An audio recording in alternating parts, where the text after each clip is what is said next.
नमस्कार दोस्तों, मैं अर्जुन आपका स्वागत करता हूँ स्टे बाय अर्जुन के यूट्यूब चैनल में। तो दोस्तों आज की हमारी क्लास है जैन धर्म के बारे में। जो है दोस्तों आज की हमारी पहली क्लास है। तो दोस्तों वीडियो को अंत तक जरूर देखना ताकि सभी क्वेश्चन जो है आपको आसानी से याद हो जाए। साथ ही दोस्तों अगर आप हमारे चैनल पर पहली बार आए हैं तो हमारे चैनल को भी सब्सक्राइब कर लीजिएगा ताकि हमारे आने वाले वीडियो का नोटिफिकेशन जो है आप तक पहुँचता रहे। तो चलिए दोस्तों वीडियो को स्टार्ट करते हैं। यानी आज की क्लास में हम पढ़ने वाले हैं जैन धर्म के बारे में। तो दोस्तों यहाँ पे हेडिंग डाल लेंगे जैन धर्म के बारे में। हेडिंग डाल लेते हैं जैन धर्म। जैन धर्म की जो आज की हमारी पहली क्लास है। तो दोस्तों आज की क्लास हमारी जैन धर्म के बारे में। तो दोस्तों हम कल पढ़ रहे थे बौद्ध धर्म के बारे में, और बौद्ध धर्म के बारे में जो है दोस्तों कुछ पॉइंट जो है रह गए थे, पहले उनको कंप्लीट कर लेते हैं और उसके बाद जो हम जैन धर्म के बारे में बात करेंगे। तो दोस्तों हमारे कल के जो पॉइंट रह गए थे उनको कंप्लीट कर लेते हैं। जैसे अन्य स्तूप यानी धामेत स्तूप कहाँ पे है? सारनाथ वाराणसी यूपी में है। महाबोधि स्तूप बोध गया बिहार में। भरूच स्तूप मध्य प्रदेश में। शांति स्तूप लद्दाख में। रामबन स्तूप यूपी में, जहाँ पर महात्मा बुद्ध का जो है अंतिम संस्कार हुआ था। चैत्य यानी जैन बौद्ध धर्म में जो है चैत्य किसको कहा गया है? प्रार्थना कक्ष को जो है चैत्य कहा गया है। बिहार को बौद्ध भिक्षुओं के रहने का स्थान जो है बिहार होता था। चैत्यागिरी की यदि बात की जाए तो सांची पड़ता है एमपी में। तो यहाँ मनाए जाने वाले एक बौद्ध त्यौहार और बैसाख पूर्णिमा की यदि बात की जाए, बौद्ध धर्म का प्रसिद्ध त्यौहार है बैसाख पूर्णिमा। तो दोस्तों अब इनको पहले यहाँ पे लिख लेते हैं और उसके बाद जो अच्छे से समझेंगे। तो हेडिंग डाल लेते हैं अन्य स्तूप। अन्य स्तूप की यदि बात की जाए तो कौन कौन से अन्य स्तूप हैं जहाँ से जो है बौद्ध धर्म में क्वेश्चन पूछे जाते हैं? तो यहाँ पे लिखते हैं धामेत स्तूप। धामेत स्तूप की यदि बात की जाए कहाँ पे है? सारनाथ वाराणसी यूपी में। सारनाथ वाराणसी यूपी में धामेत स्तूप। अब आते हैं दोस्तों महाबोधि स्तूप।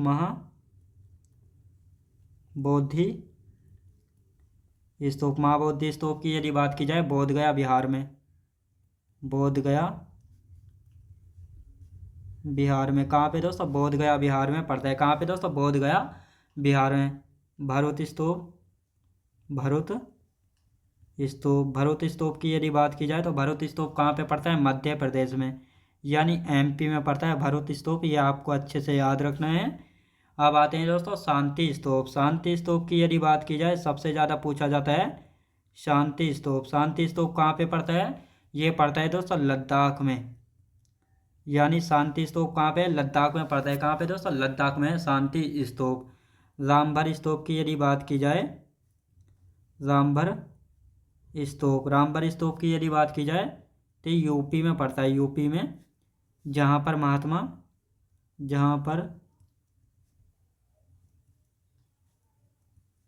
महात्मा बुद्ध का अंतिम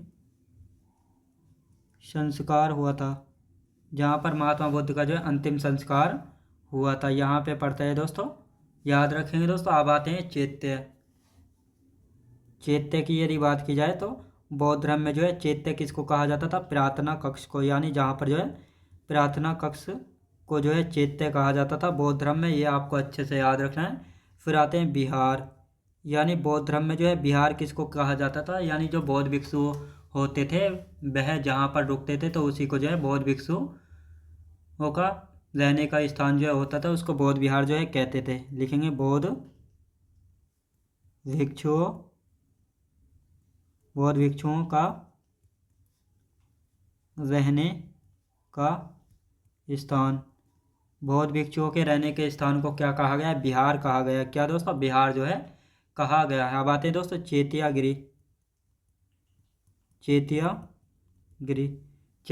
की यदि बात की जाए तो सांची एमपी में मनाया जाने वाला बौद्ध त्यौहार है। सांची एमपी में मनाया जाने वाला एक बौद्ध त्यौहार है। एक बौद्ध त्यौहार है। याद रखें दोस्तों, एक बौद्ध त्यौहार है। तो ये आपको याद रखना है। अब आते हैं दोस्तों बैसाख पूर्णिमा। वैशाख पूर्णिमा। वैशाख पूर्णिमा की यदि बात की जाए तो ये बौद्ध धर्म का एक प्रसिद्ध त्यौहार है। बौद्ध धर्म का एक प्रसिद्ध त्यौहार है। बौद्ध धर्म का जो एक प्रसिद्ध त्यौहार है, याद रखें दोस्तों, त्यौहार है। अब आते हैं बौद्ध धर्म को मानने वाले शासक। तो दोस्तों इनको लिख लेते हैं, फिर अच्छे से रिवीजन कर लेते हैं, करेंगे इनका, और उसके बाद जो है जैन धर्म को हम स्टार्ट करेंगे। तो देख लेते हैं कौन कौन से शासक जो है बौद्ध धर्म को मानते थे। बौद्ध धर्म को मानने वाले शासक। बौद्ध धर्म को मानने वाले शासकों की यदि बात की जाए तो कौन कौन से शासक जो है बौद्ध धर्म के अनुयायी थे, यानी बौद्ध धर्म के जो फॉलोवर थे। हर्षवर्धन, हर्षवर्धन, और कौन सा था दोस्तों, कनिष्क, कनिष्क, और कौन था दोस्तों, कनिष्क के बाद बिंबिसार, बिंबिसार हो गया। फिर आते हैं दोस्तों अशोक, अशोक, अशोक के बाद प्रसेनजीत,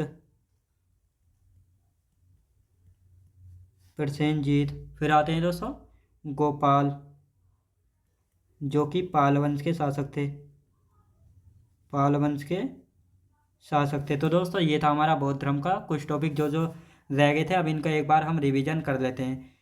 यानी अन्य स्तूप कौन कौन से। दोस्तों स्तूप से मतलब क्या है, यहाँ पर जो है स्तूप को जो है बौद्ध धर्म में जो है महात्मा बुद्ध का प्रतीकात्मक जो है प्रतीकात्मक प्रतिनिधित्व जो है इसको माना जाता है, क्योंकि महात्मा बुद्ध के अवशेषों को रखने के लिए जो है इनका प्रयोग किया गया था स्तूपों का।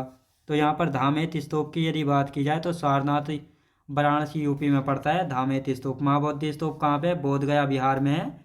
याद रखें दोस्तों, कहाँ पे, बोध गया बिहार में। भरूच स्तूप की यदि बात की जाए तो मध्य प्रदेश में। शांति स्तूप की यदि बात की जाए तो लद्दाख में पड़ता है। रामबन स्तूप यूपी में है। और यहाँ पर जो है दोस्तों महात्मा बुद्ध जी का अंतिम संस्कार जो है हुआ था, याद रखेंगे दोस्तों।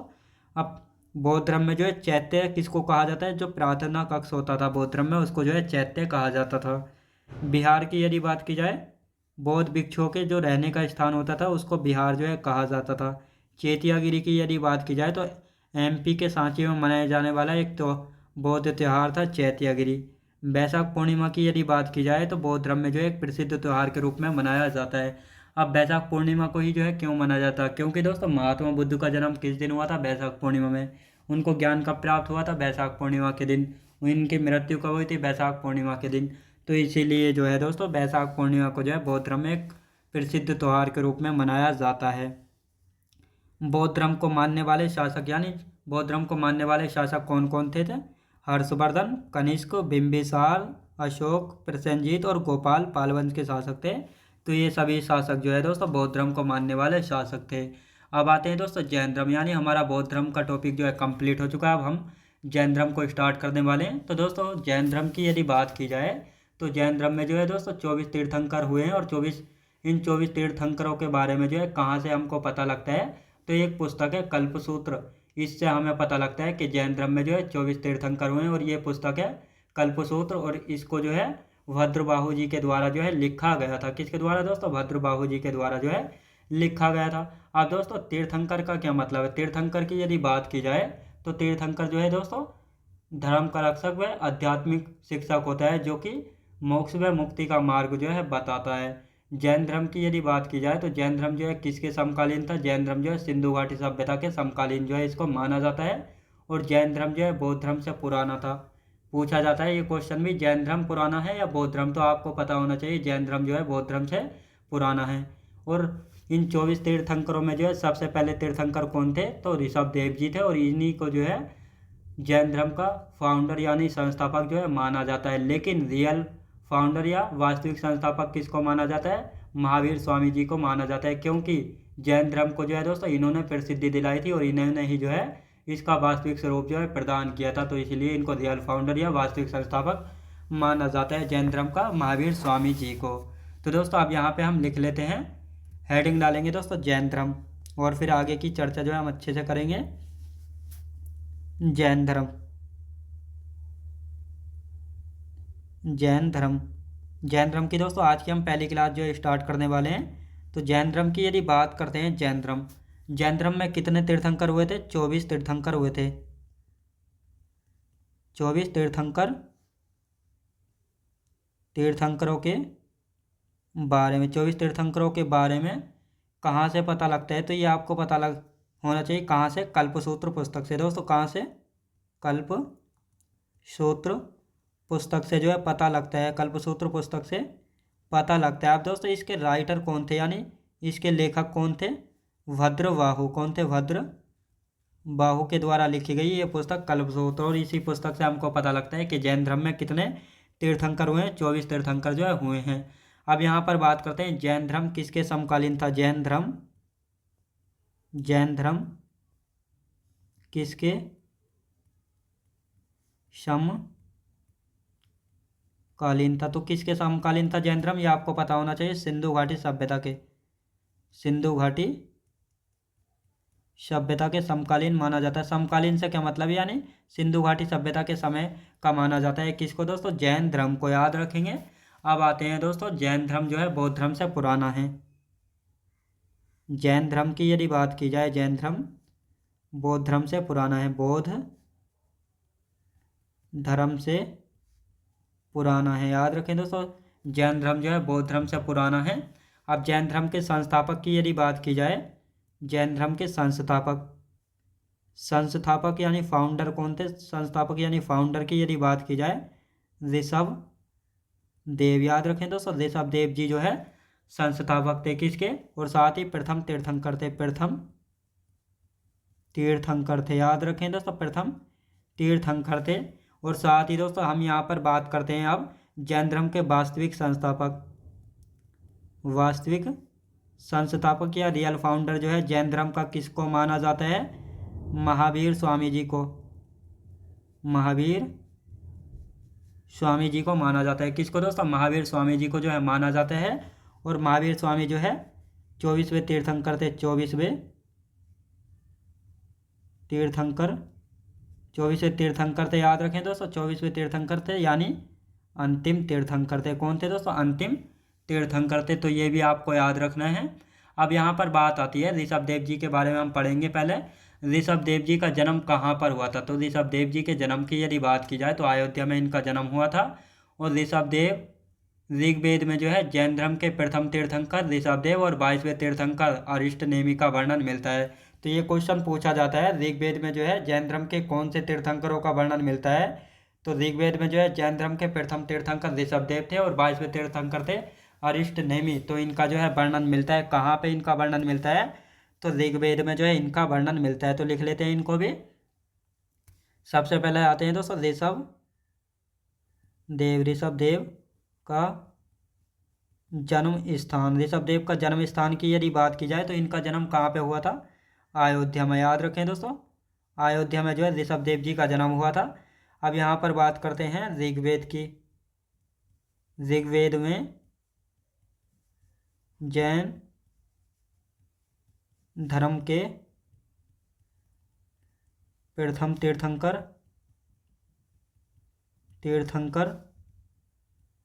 ऋषभ देव व 22वें तीर्थंकर अरिष्ट नेमि का वर्णन मिलता है। किसका? अरिष्ट नेमि का वर्णन जो है मिलता है। तो ये आपको याद रखना है। अब दोस्तों यहाँ पर बात आते हैं ऋषभ देव जी ने जो है कौन कौन सी 2 शिक्षाएं दी थी? अहिंसा और अपरिग्रह। यही नहीं, अहिंसा और अपरिग्रह जो है ये दोनों शिक्षाएं किसके द्वारा दी गई थी? तो ये दोनों शिक्षाएं जो है ऋषभ देव जी के द्वारा जो है दी गई थी। तो इनको जो है लिख लेते हैं यहाँ पे। ऋषभ देव की शिक्षाएं, ऋषभ देव जी के द्वारा जो है कौन कौन सी 2 शिक्षाएं दी गई थी? तो 2 शिक्षाएं दी थी। कौन कौन सी थी दोस्तों ये दोनों शिक्षाएं? अहिंसा यानी लड़ाई झगड़ा नहीं करना चाहिए। अपरिग्रह, याद रखें दोस्तों, अपरिग्रह। तो ये दोनों शिक्षाएं किसने दी थी? ऋषभ देव जी के द्वारा जो है दी गई थी। अब दोस्तों इनके प्रतीक चिन्ह की यदि बात की जाए, प्रतीक प्रतीक चिन्ह। जिस प्रकार महात्मा बुद्ध का प्रतीक चिन्ह जन्म का क्या था, कमल था, तो इसी प्रकार इनका प्रतीक चिन्ह क्या है ऋषभदेव जी का, सांड। याद रखें दोस्तों, इनका प्रतीक चिन्ह क्या था, सांड था।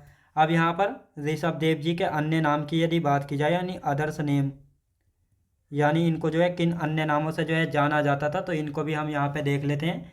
जैसे केसरिया देव, केसरिया केसरिया देव, आदिनाथ, आदिनाथ। ऋग्वेद में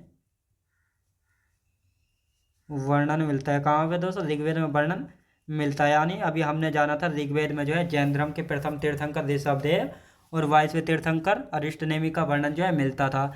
लेकिन ऋग्वेद में जो है आदिनाथ के नाम से जो है ऋषभदेव जी को जो है जाना गया है। अब दोस्तों इनके जो है दो पुत्र थे, केसरिया देव या ऋषभदेव जी के जो है दो पुत्र थे। दो पुत्र कौन कौन से थे, तो इनकी यदि बात करते हैं तो पहले पुत्र थे बाहुबली या महाबली, तो लिखेंगे महाबली, जिनको दोस्तों बाहुबली भी कहा जाता था, महाबली, यानी इनको जो है बाहुबली भी जो है कहा जाता था। और दोस्तों इनकी एक मूर्ति बनाई गई थी, कहाँ पे, इनकी जो है एक मूर्ति बनाई गई थी श्रवण बेल गोला में, श्रवण बेल गोला में जो है इनकी मूर्ति बनाई गई थी। श्रवण बेल गोला कहाँ पे पड़ता है, कर्नाटक में जो है पड़ता है। और इस मूर्ति को जो है किसने बनवाया था, चामुंडा राय ने जो है बनवाया था। किसने दोस्तों, चामुंडा राय, चामुंडा राय के द्वारा बनवाया गया था। किसके द्वारा दोस्तों, चामुंडा राय के द्वारा जो है बनवाया गया था।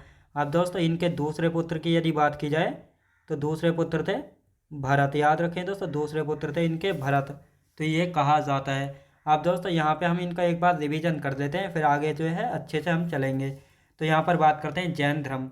जैन धर्म की यदि बात की जाए तो जैन धर्म में जो 24 तीर्थंकर हुए हैं। और इन 24 तीर्थंकरों के बारे में जो है कहाँ से हमको जानकारी मिलती है, तो एक पुस्तक थी कल्पसूत्र। यहाँ से हमको पता लगता है कि जैन धर्म में जो है 24 तीर्थंकर जो है हुए हैं। और इस कल्पसूत्र पुस्तक के लेखक की यदि बात की जाए, भद्रबाहु जो है इस कल्पसूत्र पुस्तक के लेखक हैं। जैन धर्म किसके समकालीन था, यानी जैन धर्म को जो है किसके समकालीन माना जाता है, तो सिंधु घाटी सभ्यता के समकालीन माना जाता है जैन धर्म को। जैन धर्म जो है दोस्तों बौद्ध धर्म से पुराना है, ये क्वेश्चन भी पूछा जाता है, जैन धर्म बौद्ध धर्म से पुराना है। अब जैन धर्म के संस्थापक की यदि बात की जाए तो ऋषभदेव जो है, ऋषभदेव जी को जो है जैन धर्म का संस्थापक यानी फाउंडर माना जाता है। और साथ ही ऋषभदेव जी जो है जैन धर्म के प्रथम तीर्थंकर हुए थे। लेकिन यहाँ से एक क्वेश्चन और बनता है, वास्तविक संस्थापक यानी जैन धर्म के रियल फाउंडर या वास्तविक संस्थापक जो है किसको माना जाता है, महावीर स्वामी जी को जो है माना जाता है, जो कि 24वें तीर्थंकर व अंतिम तीर्थंकर थे। दोस्तों अब इनको महावीर स्वामी जी को जो है रियल फाउंडर या वास्तविक संस्थापक क्यों माना जाता है, क्योंकि दोस्तों जैन धर्म को जो है फेमस प्रसिद्धि वगैरह जो है किन्होंने दिलाई थी, या वास्तविक स्वरूप जो है किसने प्रदान किया था, तो महावीर स्वामी जी के द्वारा जो है जैन धर्म को फेमस किया गया, प्रसिद्धि दिलाई गई वह इसका वर्तमान स्वरूप जो है प्रदान किया गया, तो इसीलिए इनको वास्तविक संस्थापक या रियल फाउंडर माना जाता है। ऋषभदेव का जन्म कब हुआ था, जन्म स्थान दोस्तों अयोध्या में जो है इनका जन्म स्थान है ऋषभदेव जी का। अब ऋग्वेद में जो है जैन धर्म के प्रथम तीर्थंकर ऋषभदेव और 22वें तीर्थंकर अरिष्टनेमि का जो है वर्णन मिलता है।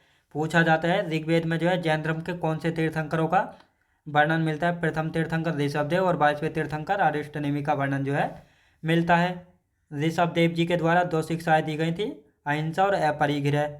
ये दोनों शिक्षाएं किसने दी थी, अहिंसा और अपरिग्रह, तो ये दोनों शिक्षाएं दी गई थी किसके द्वारा दोस्तों, ऋषभदेव जी के द्वारा। अब इनके प्रतीक चिन्ह की यदि बात की जाए, इनका प्रतीक चिन्ह था सांड। अन्य नाम यानी ऋषभदेव जी को जो है किन आदर्श नेम से जाना जाता है, जैसे केसरिया देव, आदिनाथ। और इन्हीं आदिनाथ के नाम से जो है ऋग्वेद में इनका वर्णन जो है मिलता है। साथ ही दोस्तों ऋषभदेव जी के दो पुत्र थे, पहले महाबली जिनको बाहुबली के नाम से भी जाना जाता है। इनकी मूर्ति जो है श्रावण बेलगोला कर्नाटक में बनवाई गई थी, चामुंडा राय के द्वारा जो है बनवाया गया था। और दूसरे पुत्र थे इनके भरत, कौन से थे, भरत। अब देखते हैं दोस्तों दूसरे तीर्थंकर कौन थे, तो अजीत नाथ जो है इनके इन 24 तीर्थंकरों में दूसरे तीर्थंकर थे जिनका प्रतीक चिन्ह था दोस्तों हाथी। तीसरे तीर्थंकर की यदि बात की जाए तो संभवनाथ थे जिनका प्रतीक चिन्ह है घोड़ा। 21वें तीर्थंकर है दोस्तों नमीनाथ जिनका प्रतीक चिन्ह है नीलकमल। और 22वें तीर्थंकर थे अरिष्टनेमि जिनको नेमिनाथ भी जो है कहा जाता है, और इनका प्रतीक चिन्ह है दोस्तों शंख। क्या है दोस्तों? शंख। और ऋग्वेद में जो है इनका वर्णन मिलता है, किसमें दोस्तों? ऋग्वेद में जो है इनका वर्णन मिलता है। और 23वें तीर्थंकर आते हैं दोस्तों पार्श्वनाथ, जिनको जो है निर्ग्रंथ कहा गया है, और इनका प्रतीक चिन्ह था सांप। निर्ग्रंथ का क्या मतलब है दोस्तों? यानी निर्ग्रंथ वे होते हैं जो सांसारिक बंधनों से मुक्त हो चुके हैं, यानी जो भी संसार में रिश्ते हैं, किसी का भाई है, बहन है, डैड है, या इस प्रकार जो वर्तमान में सांसारिक रिश्ते हैं, इन सभी बंधनों से जो मुक्त हो जाता है, यानी इन सभी को त्याग देता है, तो उसको जो है दोस्तों निर्ग्रंथ जो है कहा जाता है, और पार्श्वनाथ को जो है निर्ग्रंथ कहा गया है। साथ ही दोस्तों पार्श्वनाथ जी के द्वारा भी जो है दो शिक्षाएं जो है जोड़ी गई थी। कौन कौन सी? यानी सत्य और अस्तेय, ये दोनों शिक्षाएं जोड़ी थी पार्श्वनाथ जी ने, और दो शिक्षाएं दी थी अहिंसा और अपरिग्रह, किसने? ऋषभ देव जी ने। तो कुल मिलाकर जो है अब तक 4 शिक्षाएं हो गई जैन धर्म में, और एक शिक्षा जोड़ेंगे ब्रह्मचर्य शिक्षा, ये जोड़ेंगे महावीर स्वामी। तो कुल मिलाकर जो है जैन धर्म में 5 शिक्षाएं जो है हो जाती हैं। अब आते हैं दोस्तों पार्श्वनाथ जी के बारे में। इनका जन्म स्थान वाराणसी, माता भामा देवी, पिता अश्वसेन, पत्नी प्रभावती, तपस्या 84 दिन, ज्ञान की प्राप्ति समय शिखर झारखंड, और शिक्षाएं सत्य और अस्तेय, इन सभी के बारे में जो है हम लिख लेते हैं, और इसके बाद जो है महावीर स्वामी जी के बारे में जो है जानेंगे। तो यहाँ पर लिखना स्टार्ट करते हैं हम। दूसरे तीर्थंकर, दूसरे तीर्थंकर, दूसरे तीर्थंकर की यदि बात की जाए तो दूसरे तीर्थंकर कौन थे? अजीत नाथ थे। अजीत नाथ, याद रखें दोस्तों, अजीत नाथ जो है दूसरे तीर्थंकर थे। और इनके प्रतीक चिन्ह की यदि बात की जाए तो इनका प्रतीक चिन्ह था हाथी। क्या था दोस्तों? इनका प्रतीक चिन्ह हाथी था। तीसरे तीर्थंकर की यदि बात की जाए, तीसरे तीर्थंकर कौन थे? संभवनाथ थे। संभव नाथ, जिनका प्रतीक चिन्ह क्या था दोस्तों? घोड़ा था। क्या? इनका प्रतीक चिन्ह था दोस्तों घोड़ा। अब यहाँ पे आते हैं दोस्तों, तीसरे के बाद आते हैं 21वें, सीधे 21वें पे आते हैं। 21वें तीर्थंकर, 21वें तीर्थंकर की यदि बात की जाए, 21वें तीर्थंकर की, तो नमीनाथ थे। कौन थे? नमी नाथ। और इनके प्रतीक चिन्ह की यदि बात की जाए तो नील कमल, नील कमल जो है इनका प्रतीक चिन्ह था 21वें तीर्थंकर नमी नाथ का। अब आते हैं दोस्तों 22वें तीर्थंकर, जिनका जो है ऋग्वेद में वर्णन मिलता है। कौन थे? अरिष्ट नेमि, अरिष्ट नेमि, इनको जो है नेमि नाथ के नाम से भी जो है जाना जाता है। किस नाम से दोस्तों? नेमि नाथ के नाम से जो है जाना जाता है। और इनका प्रतीक चिन्ह था शंख, याद रखें दोस्तों, शंख जो है इनका प्रतीक चिन्ह था। और साथ ही अरिष्ट नेमि का वर्णन ऋग्वेद में वर्णन मिलता है, याद रखें दोस्तों, ऋग्वेद में जो है इनका वर्णन मिलता है। अब आते हैं दोस्तों 23वें तीर्थंकर, 23वें तीर्थंकर की यदि बात की जाए तो 23वें तीर्थंकर, यहाँ पे हेडिंग डाल लेते हैं 23वें तीर्थंकर। 23वें तीर्थंकर की यदि बात की जाए तो कौन थे? पार्श्वनाथ थे। पार्श्वनाथ, याद रखें दोस्तों, पार्श्वनाथ थे। और इनको जो है निर्ग्रंथ कहा गया, निर्ग्रंथ जो है इनको कहा गया। क्या? निर्ग्रंथ जो है कहा गया, जो सांसारिक बंधनों से मुक्त हो जाता था उसको निर्ग्रंथ जो है कहा जाता था। और यदि सांप की बात की जाए तो सांप जो है इनका प्रतीक चिन्ह था, याद रखें दोस्तों, सांप इनका प्रतीक चिन्ह था। अब इन्होंने दोस्तों 2 शिक्षाएं और जोड़ी थी। कौन कौन सी इन्होंने 2 शिक्षाएं जो हैं जोड़ी थी? तो ये आपको पता होना चाहिए। सत्य और अस्तेय जो है इन्होंने 2 शिक्षाएं जो है जोड़ी थी, यानी सत्य बोलना चाहिए, अस्तेय यानी चोरी न करना चाहिए, और अपरिग्रह मतलब धन इकट्ठा न करना चाहिए। तो ये 4 शिक्षाएं हो चुकी हैं अब तक। तो इनके बारे में आप लिखना स्टार्ट करते हैं एक एक पॉइंट। इनका जन्म स्थान, पार्श्वनाथ जी की यदि बात करते हैं, जन्म स्थान, जन्म स्थान की यदि बात करते हैं वाराणसी, वाराणसी में जन्म हुआ था दोस्तों पार्श्वनाथ जी का, यानी वाराणसी में इनका जन्म हुआ था। माता की यदि बात की जाए, माता कौन थी? बामा देवी। बामा देवी दोस्तों इनकी माता थी। और यदि पिता की बात की जाए तो पिता कौन थे? अश्वसेन थे। अश्वसेन, याद रखें दोस्तों, अश्वसेन इनके पिताजी थे। और यदि पत्नी की बात की जाए, पार्श्वनाथ जी की पत्नी कौन थी? प्रभावती, वती इनकी पत्नी थी। याद रखें दोस्तों, प्रभावती जो है इनकी पत्नी थी। और इन्होंने जो है कितने दिन तक जो है तपस्या की थी? इन्होंने तपस्या की थी दोस्तों 84 दिन तक। 84 दिन तक जो है इन्होंने तपस्या की थी, यानी 84 दिन इन्होंने तपस्या की थी। और ज्ञान की प्राप्ति की यदि बात की जाए,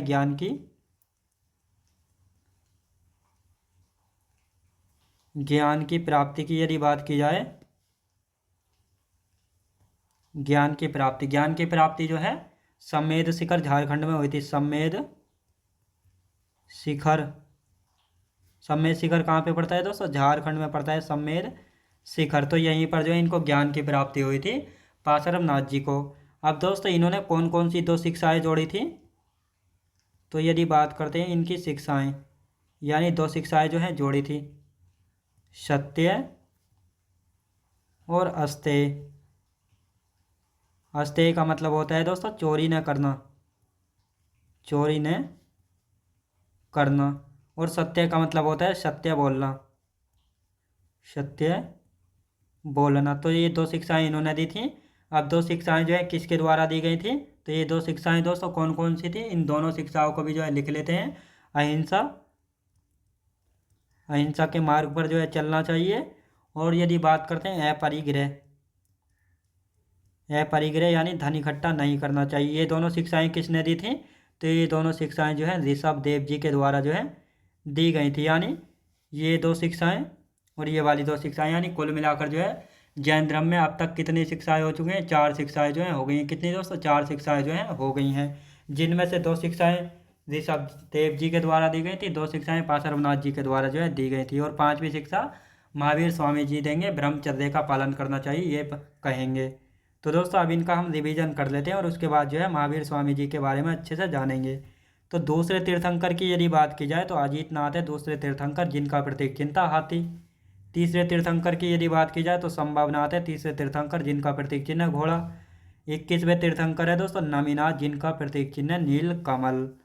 22वें तीर्थंकर की यदि बात की जाए तो अरिष्ट नेमी जो है 22वें तीर्थंकर है, जिनको नेमिनाथ के नाम से भी जाना जाता है। और शंख जो है इनका प्रतीक चिन्ह है। ऋग्वेद में वर्णन मिलता है, याद रखें दोस्तों, ऋग्वेद में वर्णन मिलता है अरिष्ट नेमी का। 23वें तीर्थंकर कौन थे? तो 23वें तीर्थंकर की यदि बात की जाए तो पाशुराम नाथ जी हैं, जिनको निर्ग्रंथ कहा गया। और इनका प्रतीक चिन्ह है सांप। निर्ग्रंथ यानी जो सांसारिक बंधनों से मुक्त हो जाए उसको जो है निर्ग्रंथ कहा जाता है। जन्म स्थान इनका दोस्तों वाराणसी में इनका जन्म हुआ था। माता की यदि बात की जाए तो इनकी दोस्तों माता कौन थी? बामा देवी। पिता की यदि बात की जाए तो अश्वसेन इनके पिताजी थे। पत्नी कौन थी दोस्तों? इनकी पत्नी थी प्रभावती। तपस्या इन्होंने कितने दिन की थी? 84 दिन तक जो है इन्होंने तपस्या की थी। और ज्ञान की प्राप्ति इनको सम्मेद शिखर झारखंड में इनको ज्ञान की प्राप्ति हुई थी। और इन्होंने 2 शिक्षाएं जोड़ी थी, सत्य यानी सत्य बोलना चाहिए, अस्तेय यानी चोरी न करना चाहिए, अहिंसा लड़ाई झगड़ा नहीं करना चाहिए, और अपरिग्रह धन को जो है इकट्ठा ना करना चाहिए। ये दोनों शिक्षाएं जो है ऋषभ देव जी के द्वारा जो है दी गई थी। तो दोस्तों आज की क्लास हमारी यहीं तक रहेगी और कल की क्लास में हम महावीर स्वामी जी के बारे में जो है अच्छे से जानेंगे। तो दोस्तों मैं उम्मीद करता हूँ आपको वीडियो क्वालिटी कंटेंट वगैरह सभी कुछ आपको पसंद आया होगा। पसंद आया तो लाइक शेयर और सब्सक्राइब करना बिल्कुल भी ना भूलें। साथ ही दोस्तों अगर आप हमारे चैनल पर पहली बार आए हैं तो हमारे चैनल को भी सब्सक्राइब कर लीजिएगा, साथ ही बेल आइकन को प्रेस कर लीजिएगा, ताकि हमारे आने वाले वीडियो का नोटिफिकेशन जो है आप तक पहुँचता रहे। चलिए दोस्तों मिलते हैं नेक्स्ट वीडियोज़ में।